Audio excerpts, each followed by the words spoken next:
তরুণ প্রজন্মদের জন্য তারা কিভাবে সাফল্যের দিকে এগিয়ে যেতে পারে তার কয়েকটি উক্তি বলে, বাইরে না গিয়ে দেশে বসে অধিক অর্থ উপার্জন করা যায় এই কৃষি প্রণালীর মাধ্যমে। অবশ্যই সম্ভব। যদি তার কোনো অভিজ্ঞতা না থাকে, আমি মনে করি যে তিনি জীবনে 3 মাস যদি প্রশিক্ষণ নেওয়ার পরে, যেমন আমরা বিদেশে গেলে আসলে বিদেশের কথা বললেই তো না, যেমন অনেক সময় লাগে। কারো 2 বছর 3 বছর ধরে ঘুরতেছে, 6 মাস, এরকম আমরা বেকারত্ব না কইরা যা দেখা যায় আমরা পাশাপাশি এটা করি।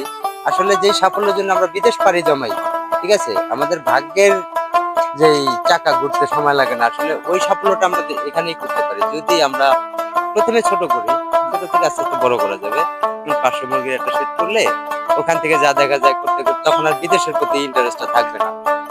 এখন এই যে বিজনেস, এটা তো একটা বিজনেস, এই বিজনেসের দিকে তাদের ফোকাসটা ইয়ে হয়ে যাবে, তখন আর বাইরের দিকে মন থাকবে না। আসলে এটাই করা ভালো আমি মনে করি।